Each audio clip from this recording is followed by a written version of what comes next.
Watna session wudi was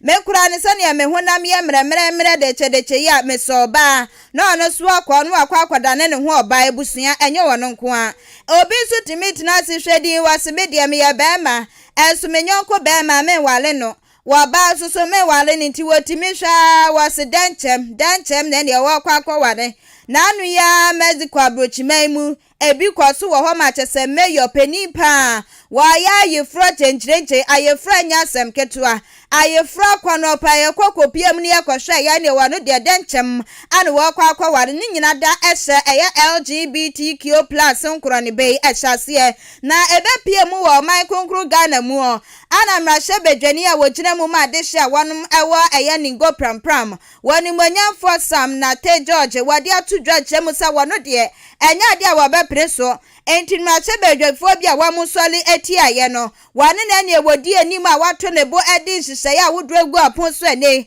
ehumra eba beba mountain so na amra no sabre kopiemu ewa mrahye bedwafi a wa Ghana mrahye bedwafo ahanu ene adiosum enum ne nyina no wa magye atum sa emra ne emu da okroje ne wo mu kyeremu se ebi wo ho a etwetwe aso ntini atwetwe aso no an company frontness na wo mu nna ne kakra bi se ne be betimi aboa na emra ne susu etimi agina ye ene emene wo kase wo mu gusu a wo mo dane no na ene no woni monyamfo Sam George wade atudwa wo kyeremu se wa tipa se okopiemu ewo Uganda mani mu a eye speaker of parliament chiami awano wo wonta me ne wo kase US abrochimai mu wo mo de taboa ato ne so ne enema bi anka obetimi aye as speaker of parliament no enya de obetimi aye biem ni nyina da ani se wagina ne tumi so ama sabre anti LGBTQ+ emra ewo Uganda mamu no eye adwuma gidigidi awa emra ne beso mu no ene won be hwese wo mo de emra ne betu bebi e wose woda anu ti ana sabre US abrochimai mu wa mo de taboa ato no so ene enkronkro awudro bi na ya de taboa ato wo mso ye pa na won monyamfo Sam na te George edi atudwa wo chem sasansam ni nyina wahu anu ti wo gina so na wo bo wo Ghana eye chiame wo ye mra sebedwafie woni monyamfo Alban Suman na Kingsford Barmin wa bana basu ye pa se efitim le ya hyase wa bana humodin ye ba de ne nan etintim wo ka hu bie ana bebi a ene samra na aba bedru no atimi adrim pompon so bi ati sesen enti wa bana basu na wo bana basu na chese wo sanso ebo US man ne kokko asa ne wo mo ye wo nkronkro ahodro bi ti se Uganda no wo ma so ma fofora wo mo fanforo wa na wo mo nim na wo mo ye o ma dwen sa foforo no wo mo de ba be pie mu e wo man Ghana mu a woni monyamfo Sam na te George se wo no obegina pa ma o ma so ye he na wa maso be ya hye no an wa kyerɛ sɛ obepie mu o man Ghana ani eye wo nyuma akase nyuma ahodro wo man mu abehwehwɛ mu no na kyerɛ sɛ USA wo mu a ana wo mu sahase wo mu an wo matintim sɛ nyuma no ɛno ti wo kan wasinipi asas wo mu nim na wo mu ye o madwen asa ne wo mu ye wo Uganda no wo mu be ye bi e wo man konkro Ghana mu a nyuma ahodro wo ha ya wo mu dia no waso wo no begina ne mrahye bedwafo no wo man Ghana mu adehye wa ma sori atia sa nyuma ni nyina ne so kwaba ne sa wa mama mu a wa mu bu e wa eye US abrochimai mu no wase ne nyina so ebeba fom ebiam so no wa mu sika sam so ebetumi aba fom ye pa ese sika kwakwa wa mu di siesie wa mu kuro nyina no wase wa man mu a na ne wa mu ba na wa ma betabiri adekọ enu ti sa wa mo mpe ne toto na wa mo mpe ne no a sane woni monyamfo Alban Suman na Kingsford ne ni abre ese anti LGBTQ bill no waji atumu no wo mo hwe na ne wo ma wo mo ampre wom ankwa yesa de wo mo de tabuo bi eba beto no so no enya sa de woni monyamfo Sam George edi tudwa chemu sa wono so wo be ma mo akiro mu ye pa sa wo man ya na agi ekuro wo sebra ne wo mu di ye so no sa bre na twem sa bre wo man Ghana ya de ye ho wa man Ghana ye wo independence a yank se timi atutu ye mra enti wo sese wo munya ye ne yankasa ye mu ye man enya se no wo mu ye o madwen sa chenchena che wo mo be hyehyɛ mra ama ye wo man mu a ene wo se wo no so wo betibi ama wo mo ehia Let me use this opportunity, Mr. Speaker, celebrate Mr. Speaker, who has been a stalwart and a bastion for this bill. But for Mr. Speaker, this bill would most likely have been killed. Mr. Speaker has stood his ground and ensured that this bill has come this far. And I want to use this opportunity with the support of my colleague members of Parliament, since we all support this bill, to serve notice to the Western powers that we have taken judicial notice of what they have done to the Speaker of Uganda. After Uganda passed the bill, the sanctions on the Speaker of Uganda's Parliament and on the sponsors of those bills, we will serve notice as well that if they replicate same with our Speaker and members of Parliament, we will also take action against their business interests in our country, because they serve in this country and make money from here and take back home. They cannot hold us to ransom. And like has been asked on this floor, Mr. Speaker, why is it that the American Secretary of State has not sanctioned the Secretary of Defense? Because June was declared Pride Month and they had transgender parades. The U.S. Secretary of Defense blocked and stopped a transgender parade on a U.S. Air Force base because he said the U.S. Pentagon, which is their defense headquarters, would not support such activity. Abusiani ayawoni monyamfo Sam na te George Jotaka ni din hu amra sebedwani awawani go pram abato empeswaso na wamanaswa wawian watwas na wachire se sa LGBTQ yi odi onkura akofoli mu bia wasuwi a asotwe beba wo so ne nya asotwe ketewa wamukura trase aye hwehwemu atese wamo ani CDS fo nyina na akwa mo aboma wachire se anti LGBTQ homosexuality transgender ne wonkura ni beikura no wo ye nipa da sani na wo de wo ye wa adwensa wo de ho kwa akofori mu bia wo be wi ase na nyarewa wo dro pina na ba besue ni pedua ne so nyarewa isusu wo se ba besue so na tese de wo kwa wunchi ano no de wo to ananam ewo ense do enu kranti na nani abre ho a ekwan bia so wo bo ne ho modin se wo man kronkron Ghana ya betwe ye ho afri sa niema yi ho ese de ho kwa foli mu bia na tese wo se ye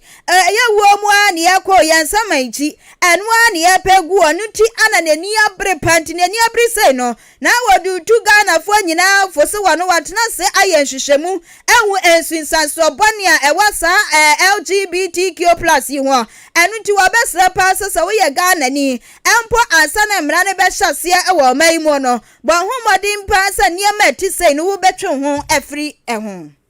Mr. Speaker, I just want to state that the danger of homosexuality are great. Persons who are homosexuals or transgenders, statistics from the CDC have at least 6 times higher rates of obesity, substance abuse, and suicidal thoughts than heterosexual people. This has a consequence for our health bill as a country and public health, and we cannot turn a blind eye to this. I want to thank every member of this House who has supported this journey so far, especially the committee as well, in bringing us this far. Abusia wani mwenyamfo Sam na te George ne kura mu an wadi tudwa wochem se ampa twa konkro ne seye asa nya bodon kwa na nipa wubedi na wanyankwa na mom nyamyasem eka ho entisane nsem ya waka nyina na mpo ni nwanum mrahye bedwafo ani Ghana fo bi esusu se wono esa se wote agbe kasa tenkran kasa okwa Nigeria mai musane wo mu pidgin wo abo ne ho modin enu tine ne wo resa brofu gu wasresre na wanse twa kunkuru ni mu ene 11 course ehoma waka wo hasi ni pisa wa wunim aya anti aya LGBTQ wodo ho be hyehyem no emra no abetwe waso ye mra ne susufura afri wadachi bie atenie no woni nyakopon esu wobika wase anya no nkwa ani Korinto fu ahoma ni so edikan wase waso ya kruchi sansemi nyina eguwo emposi erefie wa kai ese brebi baye Sodom ni Gomorrah the same adekrement wo mu ye bie ema chesanya yakopon ebufusho eba wo mo so akro no wo twacha etu nyinyina muti wase sa ne ema nyina dedi pefe sa LGBTQ+ no enya ade atwede ampon nani agye ho woba mai konkro Ghana muso a wase ya mamra ani ya mane anu so anyi ntumo woko enwanu mu muslimi fo so asuma wo mu so anyi ntumo ti wase ekwan bia so no eyedaya sa anti LGBTQ emrei wa mai konkro Ghana ya beji atum ne ade ahye nyankopon animonyam. Mr. Speaker, this bill will be passed to the glory of God. Mr. Speaker, this bill that they say the God we serve is a God of love. Yes, he's a God of love, but he's a God of justice. He gives forgiveness. He gives mercy to those who repent of their sins. He doesn't give mercy to those who stay in their sins. We are willing and ready to offer support to anyone who wants support. Mr. Speaker, the Old Testament and the New Testament are replete with Bible scripture. I cannot end without quoting the Bible. Mr. Speaker, the Bible is clear. In Leviticus 18:22, it says, do not practice homosexuality. Having sex with another man as with a woman, it is a detestable sin. And for those who say that we are living under the dispensation of grace, the Bible says in 1 Corinthians 6:9-10, don't you realize that those who do wrong will not inherit the kingdom of God? Don't fool yourself. Those who indulge in sexual sin, or who worship idols, or commit adultery, or are male prostitutes, or practice homosexuality, or are thieves or greedy people or drunkards, or abusive or cheap people, none of this will inherit the kingdom of God. This is the word of the Lord. Thanks be to God. Abusiani ayawani monyamfo Sam Nate George ni go pram ra sebedwani na ebra wadi nsem yi atudwa no na asofo empenifo a wamu oman mu a wamu kire mu se ebra bi a LGBTQ ho sam besori wo mra sebedwefie bia no wamu di wo mani ko twa mansen ebekwa akohwe bi no wamasonso atini etue mu no bosan wamu di so sa pepepe LGBTQ semi man homre so ewo mra sebedwefie no na waman konkron Ghana asofo mpenifo no wamu ewo ho bi a wamu tie mu ensem yentoa anwume no nsia akan kase no so na emra shebdefie onipa bi adawro manam so ma ene achim da efa bi wo matede ene se osofo hwe Ghana nkutawdie so onimnyamfo esla owusu ekufo ni nua be ma people oba achim da okọ asene electoral area no ene ya assembly member ho no mo okọ onimnyamfo Alexander Kwasiakwa ni committee a womhwe ehumasuan sonso a onimnyamfo papa yaw eka ho bi na onimnyamfo papa yaw se afi atwa mu ena school panyino otua achim odan community health nursing training school ano ede tu nanim se across Canada watene nka onim no na omuhia computer tata omuhia bi entinka obetumi ankomwa no wai enti okacho onimnyamfo papa yaw ena onimnyamfo papa yaw so se sabi computer ene dia wape kensu de meso Mr. Penny aye communication minister ye any digitization enti nyoma se de enu wa bi na womuzu edi huduma enti onimnyamfo papa ya ebonitasu kolisa ye hede nyambe ye na ose okobo onimnyamfo Alexander Kwasiakwa amane eno onimnyamfo Alexander Kwasiakwa eman kwan se ono nso entu ana mo na yenhwe emo ebefiri maba ofiri ono mo ena okobo ne sister Penny a oyo soafo a ohwe Ghana enkutawndie so communications minister onimnyamfo Esla Owusu Ekuful na obo na amane ape no bonitasu kolisa you asema de abetumanimi asempa na ewoseme buanso enti ene womoto no manka bia nhimo hu anse womanim santan computers yibi a womde koto manimi maku edu emono shepe ehihye na dakema yem kansuoda enomde koma achim odan community health nursing training school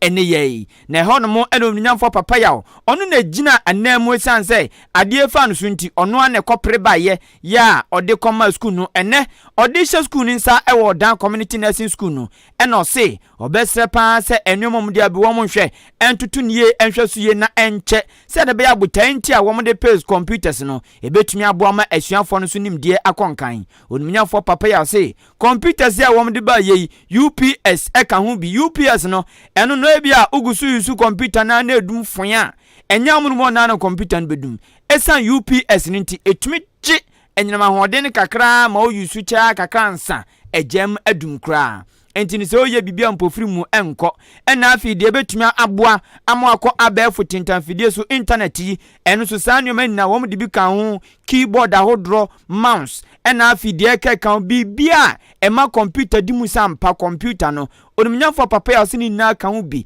ni na nso edu ena mo de koma odan community health nursing training school ene ensemo de tudwa ho eni Last year and I'm say me ba na ye principal de tuma ne say so me here computers bia some of the man kwala na ye distance ti me so ke waka amate na mabo modern NMP so akasa na kwa me be fa so a be hwe de nya media mo ti to MP anim say no yes okay sa de anya me so mintu ano mo bia metimi atu e de aka ho na etumi de hwe ampa so ye say wade e wo so ra penfo ka bi say koku a enka so ho da ti me bo mo de atu ana mo ko ho e me nua ba pani a ye communication minister ati na wo say me de tu na anim no opportunity ye say kwa be fa so betia bo am menya bi ade ma esi se wo ade fefefe na say me de ko tu na anim no na opportunity ti me bo ampia ma na say na me ka no wo ye ne sa ade ma me ye ba ko computers aye blind new enko ba ko edu aye UPS a say bia kane akọ e betimi aso mu no anu so edu aye internet network a edition was say we use wifi mo ne sa ade na obetumi use anu so edu bibia ye set wo computer no de ye de abadum mo ma sisi anam say be mo mo pese mo ye no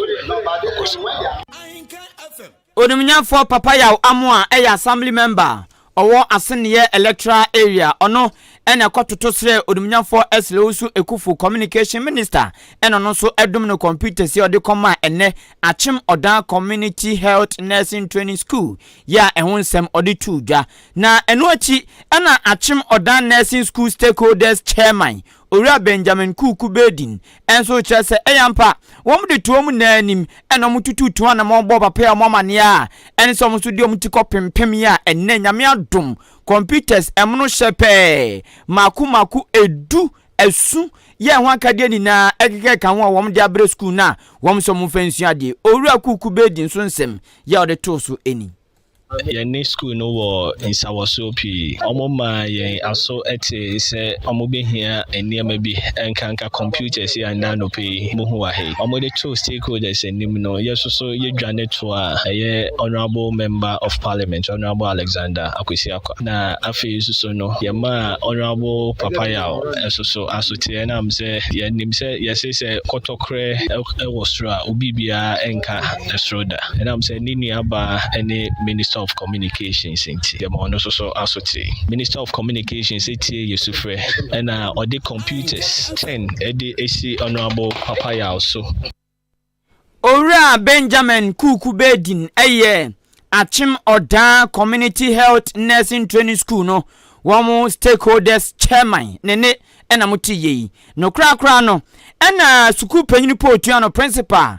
Owura Jones abekaba ejina school ni na mu management woma echirade ne woma enchirade ene asuafo ni na mu eda onumnyafo papa yaw amoa assembly member owo aseniye electoral area si ena osanda onumnyafo esla ousu ekufu communication minister si ena no kra no oda onumnyafo Alexander Kasiebo achim damra shebdwani ase ewo nuoma makumaku edu achede soronko a wom de abre wom ene ne wom aninda na wom ani age papa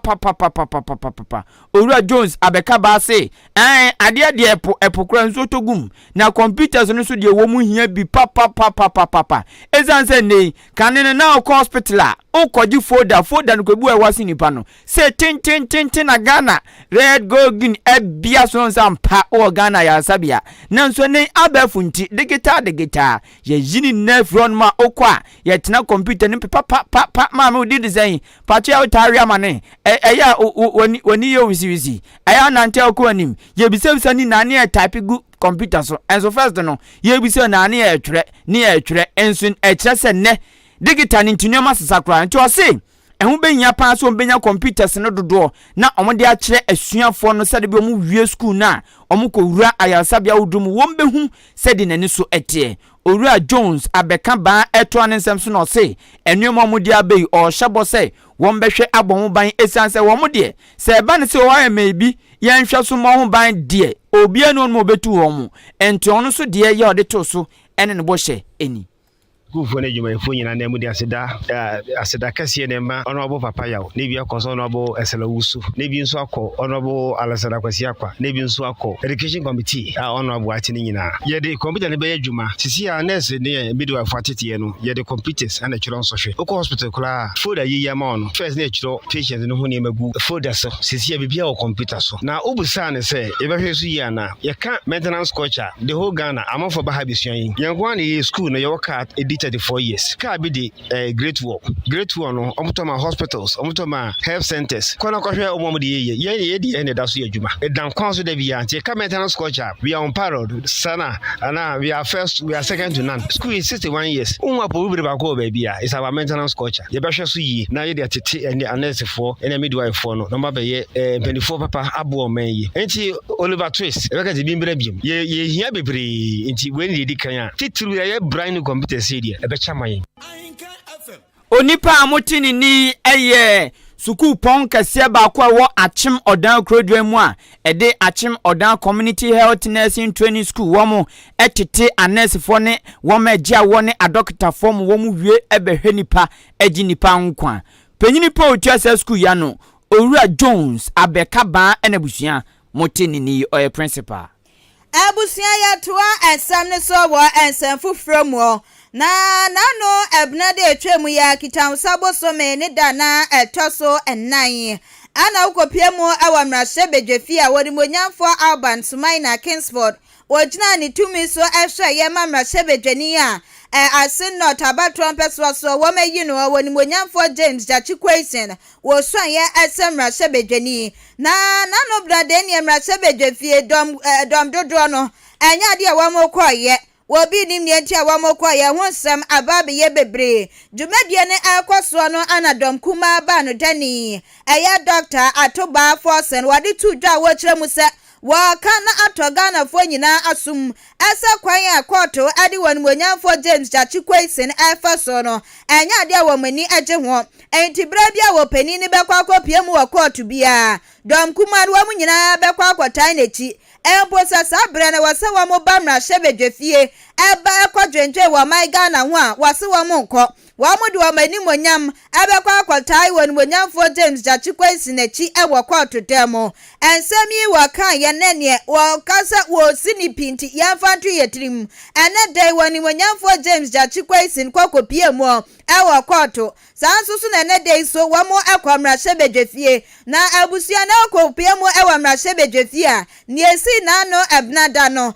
adekro na na si ye ene se ene dom dodo ni mom ekoye na mom dom kuma no enya de wa mo kwa mra shebedwefie de kire se ene won monyamfo James Jachikwesen kokopie mu ewo ye koto dem enti wo mu nyina susu ko bia wo mu chemu se nipedwe wo wei eka eni a na aka so eka ehwene susu a na aka ano eka nsa na aka nan enti aka won monyamfo James Jachikwesen no ane wo mu nyina susu aka wom afesu sania ayawa mo ban dini won monyamfo atoba forsen wa kan ya nya de won betimi atwe na no awofom enti wo mu nyina kokopie mu ewo koto na koto dane ensam ne awieye ana ensam chofo ya ni mrahye bedwani a wawa aya signal rigu abato empeswa so won monyamfo Alhassan Bashir Fuseni ya ne atwetwe nkomo ya bisa de na dwentere ewo nane ekoso ewo koto ani empose wa ma kwamra shebedwefie ne wadwen efa ho ne nkasa ye mu an wo kire mu se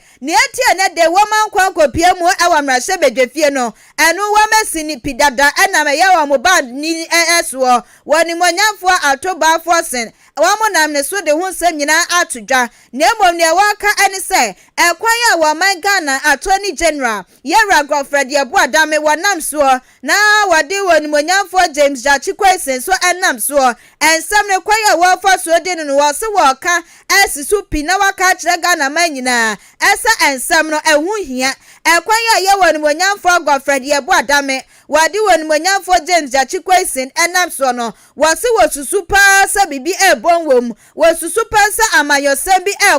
ekoso ewom ne entia waka sa no se eya woni monyamfo Godfred Yeboadame o ye Attorney General no wotuna sidi na hwekwan ya wo fa so di nsem ewo maimu wo fa so edane na bibi adadi pefe esa amanyosem an wodi rem na sa amanyosem susu ni wodi rem dia na wo ya akeka ma aban ya wo abanwam enu ti wo ka sisupi esa kwan ya wo fa so edi nsem ewo maimu no wo wa man konkron Ghana ya ntena ni ahweye ni ampa bibi anya fa ho a yetuwa na ene wonimonyamfo Godfred Yebo Adame wa kwano wa kwakyekyere ni gwase ade aba bekyere wa man Ghana wa nya de akuku dam ebi kura ni mumra wa mudi tudwa wa mu kyere se Godfred Yebo Adame wa hwe na James Jachikwesi nsem no wa mfa to baby de kyere se wa mu twe na aboa so adisha wanu mu asen not wanu wa masa to abama no sane ebeye opani no obenya na sumdue a wodi bebu asen not abato ampeso anisunti ana wa mu hwe nkyensensai wa sisa sami nyina panifo aka so setel na yara Godfred Yebo Adame se bebia wogina dia na ede pefe se ebuo ni die woni bi ede ma empanifo esanso de pefe esa amayosam ana wodi rara woni monyamfo James Jachikwesi ensem no emu. Why have we taken a step to boycott proceedings of the House and go? It's because we have a very bellicose, anti-people, partisan Attorney General who is not minded to be both an Attorney General and a Minister of Justice, but who is leading the government's persecution of members of the NDC and especially members of the NDC in Parliament. Look at this useless, needless case that he's pursuing against Honorable Jachikwesi in court. I mean, everybody in the country, even well-meaning people, respected traditional rulers, legal luminaries, including former justices of the courts and others, are telling him that, look, file nolli prosequi and take this matter off, because after all that you did and the Supreme Court ruled that the honorable member of Parliament was not a good and should go back again, he has gone back, and the good people of Asino have given him a better and more ringing mandate, a more convincing mandate that he had before, to indicate that he is the one they are well pleased to represent as member of Parliament for them. And so that matter should have ended there. But you have an Attorney General who is not amenable to reason, the most bellicose character in the history of our country, functioning as an Attorney General. Abusiawan monyamfo Hassan Bashir Husseini etwaso ana wachire se ene ensem bebre na akwaso my Ghana mu ebi wo okra wa mu bom mu bia na ke wasa wa mokọ akwatwira ban kukumo esusa nkrofo ni nyina yera Godfred Yebo Adame wojina ni tumi so etintim nkrata ba nsam ni yeboguye enti nkrofo bi ni na momai mu kwa obi anye wa mohwe wa mobone wa modi ya o my Ghana nyina na wa mugusu enenemu wasisi waka wobetimi aka esisi se ayama me Aishawan ya wa my mu wa ba ya bese yensu wansuwa wa ba ye betu yesika kokọ ene galamse wa ba be ye bia na ban ewon konkonsa esu wonko wonko no wan na bachire an wo sa ba be wremu obewremu na obi adaroma oyi aban asutire enu si adidi kokogina kota wani monyamfo na se ye Godfred Yebo Adame wa sansu tintim nkrata ama na imam ya Aishawan wan na mo wa my Ghana ya anya ne hwe wo bi aka ne hwe waso hwa Aishawan nsensem yi anyone ni monyamfo James Jachikwesi nsensem yi pa akwase mam ya Aishawan mom ane kwakwatwire aban kukumu enso enam amayosam ani pesami kuminyanti no wo ma China chese wonam ho wato so ane wachem se enkrata de yera Godfred Yebo Adame Attorney General we tintim bebre na bi wo kra na enfamra kwan so ebi okura na timi se asumesi die ka waso wotimi kopa na emra atwe na so ensu benwa no wone nam ho waso ni nyina no enfamra kwan so wa man Ghana ya kasetia wa man Ghana nya dia elboa wa man no enu ntisa yera Godfred Yebo Adame penkrata bi atintima emu beda wa okuro jin ya wase woni monyamfo James Jachikwesi nsemi wase no anwade ya fatu wa atintim krata emu da wo ewo man mu wase we kura nsesi a ebeye ne edikan kura woni monyamfo James Jachikwesi woni monyamfo na se yera Godfred Yebo Adame atimi atintim krata emu da wo fisa wo ba ya de ne ho eba bewra ajaje ene emra ensem ewo man yi emu. I'm sure you all know why Shawan, what she did, and Galamsey and the damage that they did to the environment, polluted our waters, people drank our waters, and some have even died out of those things. Okay, people went to a court of law in Kumasi and vandalized the court. The judge had to run away and leave his sandals behind in court. Have we ever seen a court so scandalized in the history of our country? This same Godfred Adame went and filed a nolli prosequi. The same Godfred Adame that who calls himself Attorney General and Minister for Justice. He went and filed a nolli prosequi to let such criminals escape the claws of justice. She did the same for Aishawan and countless. This is the Attorney General who has filed the most nolli prosequi cases in the history of this country, more than anybody. So if there was one nolli prosequi that should have been filed, it should have been Honorable Jachikwesi's case. Look at his conduct. He's there misconducting himself. We are just coming from the court. The judge had to tell him to sit down a number of times. Abusiani Kramo, and when Manyamfo and Hassan Bashir Fuseni, Wadi Tudra Wacha Musa near Aquasua Maimuno, Asan Yasha Wamum Ayadom Kuman Satin Chinache, near Aquasui Wamosun for more and Folimubie, was a Sabio and Yabua Payo, Asam Rashebe Fia Wako. Ya kwani akwa dwendwen wa my Ghana ho na wa mo atwen asensan se wa mo kwakwato wa se nya bo apayo na ayenhya na emre yi ahye wa mo ani se wa mo nyina no wa mo ye yefuru ba ku mu emma enti se aka woni monyamfo James Achikwaisen na se wa mo tena se ayehwe han ya wa se nya de beboa enti aka ne de na aka wa mo nyina enti fitina ya ye krosania ayadom kuma ba no dani Dr. Atoba Forsen aditu dwano wane so case superpi asa fitina ya de kono sa aye won monyamfo James Achikwaisen koko piemu ewamra aye court dem a wo mo student ma bebo mo yam na ne wo mo de mi o mo yam achechire pa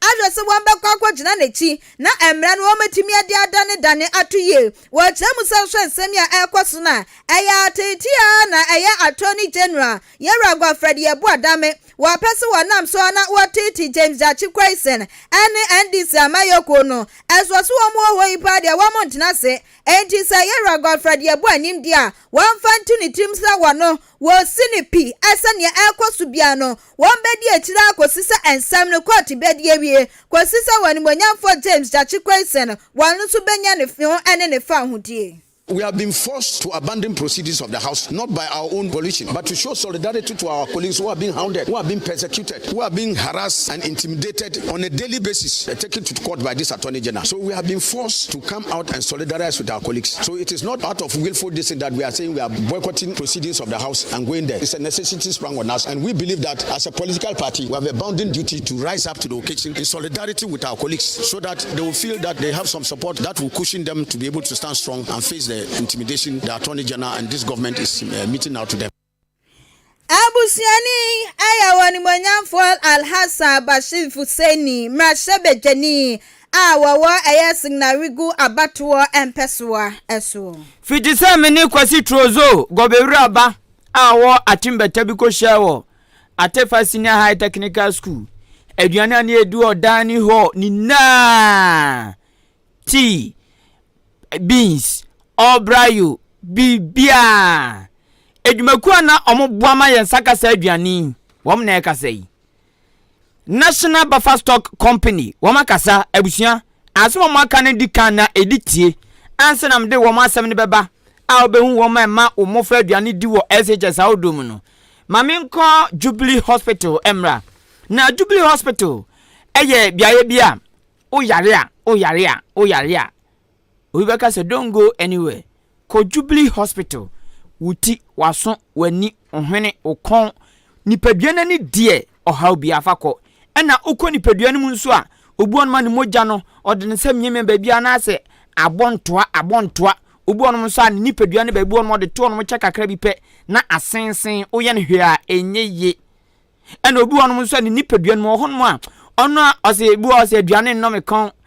mekon no aduane de so ni se sana mtie eni sensem bebre de akoso widie nmu eni widie nani fako Jubilee Hospital de wonti ase ana won ze nyankopɔ bom nyese na mtie fako Jubilee Hospital womo ewo anes for ma ben womo agya wo ma ben eni a doctor fom woni pa ho do ewo Jubilee Hospital a yade bia no womo gebre eni udin sa wo so kama na aye fefefe eni die kwan so me pato so ko Jubilee ono mo a se wo beda ho no mo ana okọ na wasan doctor fo be gina so 24/7 ashow se hawa wo de baye no wo mo ebehwe tu ase omo private room ema de wabo peso da ono mo a on peso beda ba bia eye general room no wo mo de private room no ebe ma na ehon sem aye fefefe laboratory test bia so peso show mo jamu o peso show dunso mu ana peso show ntasi mu ana bibibia peso ye ho test no Jubilee for ebe ya ma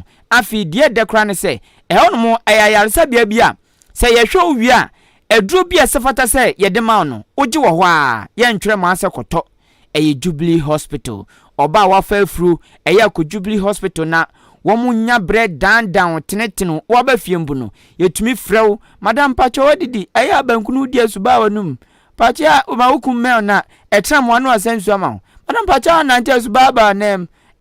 ye chiracho ni na se de be ya ubenya hoden na kwada no so nya hoden wa bra wa wo no asem bia emma ho enti jubilifo na ai midwives no wom di se adwuma wi ebiem theater ho ebia kwanhia bi asi ana bibi ato obi mu pese mo ye no operation a eno nso mo ko no ma theater on betumi aye se adwuma no fefefe ho ultrasound and ECG scan machine ebi Jubilee Hospital eni obu on man ani prunso pa ba o chen se di osu agiska 2 minutes bia no yi na nyase 2 minutes bia no anya sanso obu on so nani kakra bia na ekọ me pacho wani no bibi koso a onte ase a fako Jubilee Hospital omo eye clinic a ani no se de tie bia no wo hwe ebua ma ne yete se de tie a ho beto kakra Jubilee Hospital esichia de abusuan yare ba ko ekun Ghana fo pa titu ne amamefo na papafo no esichia de me pacho onya hu bia pe o widiem no ana onya ko ba bi ne ka cho so obi a ko Jubilee na muntu ase emma ana wo no mo so tumi ko so mo nhwe se obi a no mind fefefe ena mo jabro so nso wo mu din odwuma canteen ho insurance adwuma for 0244 575799 ana 0241 784 645 Jubilee Hospital achim oda ene achim aboabo kwantempon so amantra ensam so ne nchen pe Abusia Empress Empire and Pub ese ebani insuo bottle water and ye wo dimu krojin ye pantino bottle water ne ye wo pe bia se eya awake mineral water and mineral water bella kwa vena slim fit vortic ne bottle water ne edoso pa wasinya wo pe bia ne bra sa wo pe ni dosoku anasa wo pe ne ba ko wo ba wo nyina so be ma wo musuo no straight from factory tine bo no eda fom ye panti jumedie bia wo di ni sa wo mo kanti ekoba ni so sensema ko na ekogibie ewo Empress Empire and Pub na enye nso nko a eba ne ensa so asa yensa dokodoko anasa ensa den ni nyina no wonum ewo bie afa kwesie de bia so no wamo eye omutuo special fie aduane ankasa aduane a ehote aduane apomuden mapa ewo mu open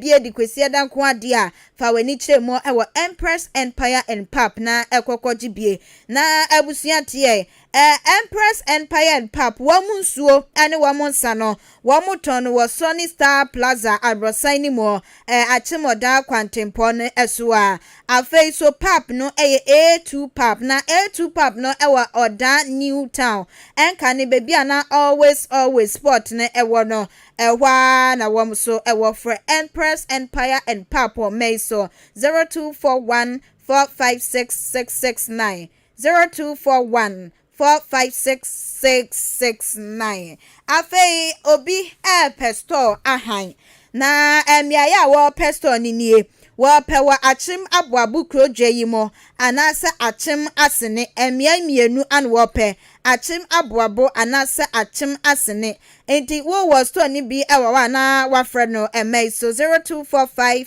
950502 0245 950502 afi yantoa anwume no nsia akan kase no so Ahenkan FM what wasum kase wute ewo Ahenkan 93.3 FM se de twagu ye no wo betumi de wadwenkyere afa 0533 898915 0533 898915 eye text message and WhatsApp Facebook and YouTube nso womu obetumi de afọ no mo a ye bekenkan wadwenkyere e de ama o my Ghana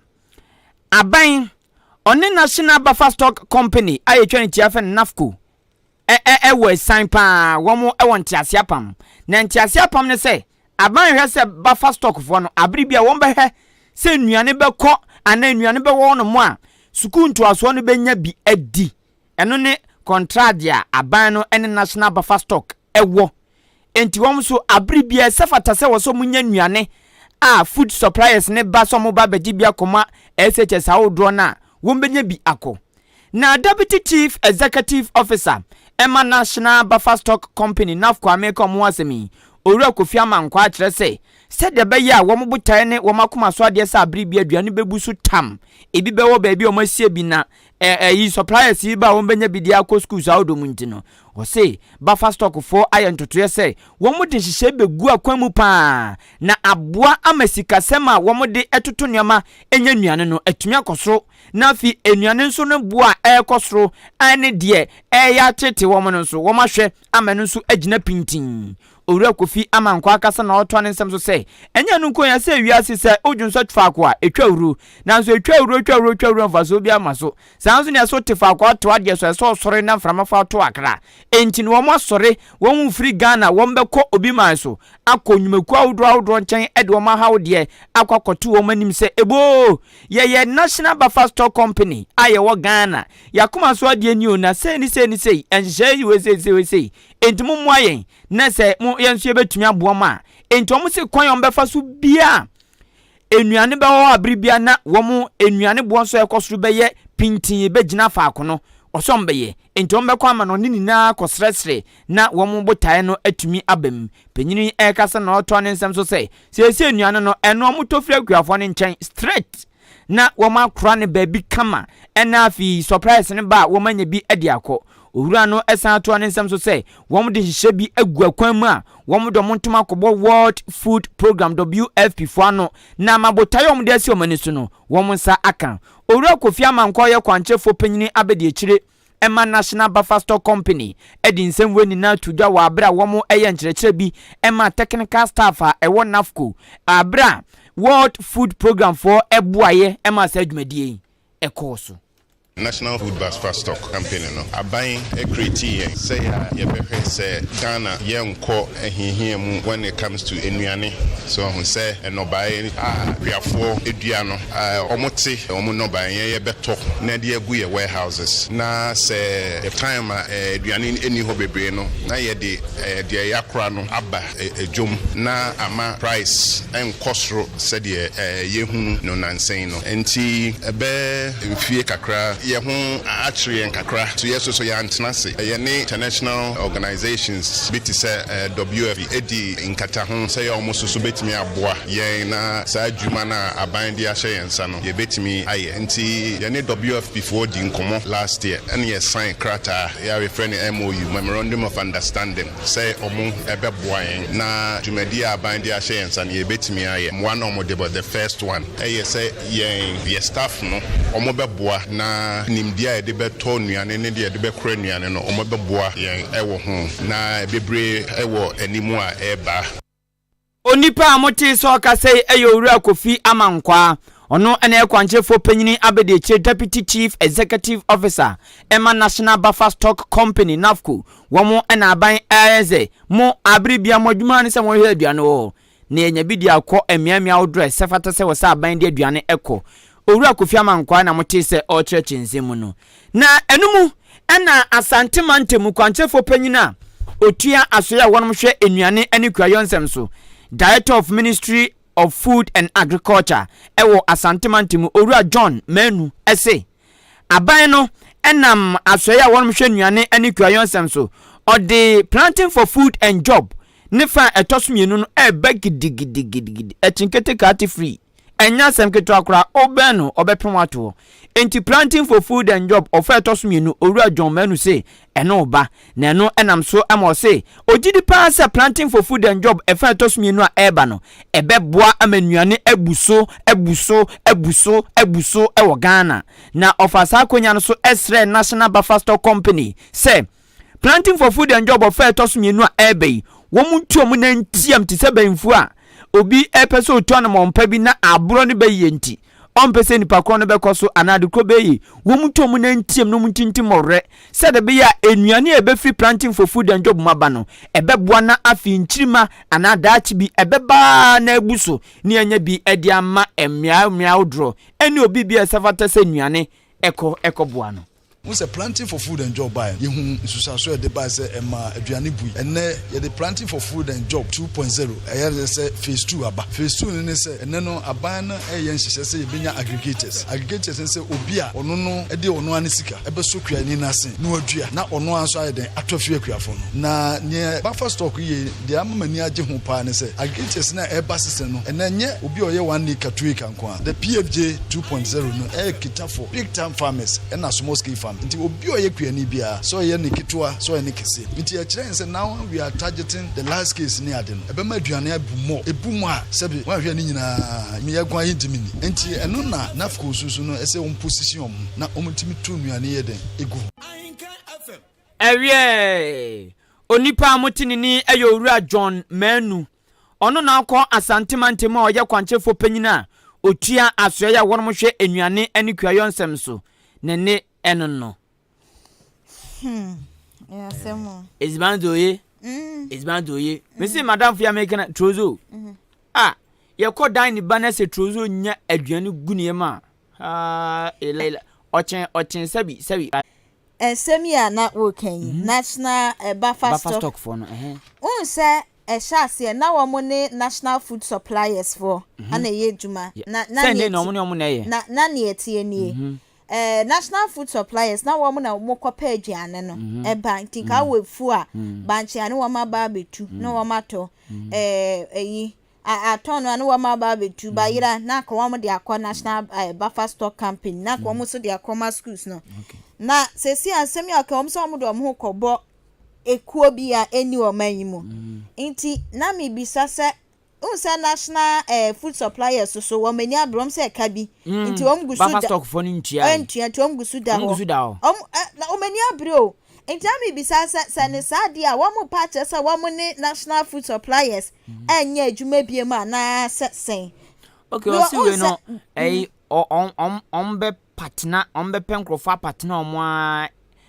akọ amanone mpontim gidi se ebibrem yanum se yeman mu ebi wo ha be partner nkofo bi asa akọ amanone na megidi se before that no be clear e Canada ho no ne entia mi bi sasa ne se Green Ghana project eba se na no secretary asantimante mo be kasa se aban ne de wo muka ontua wo muka Green Ghana afa Green Ghana ye course ya kransa kuo ni kraban ni wo ma anya adwuma biem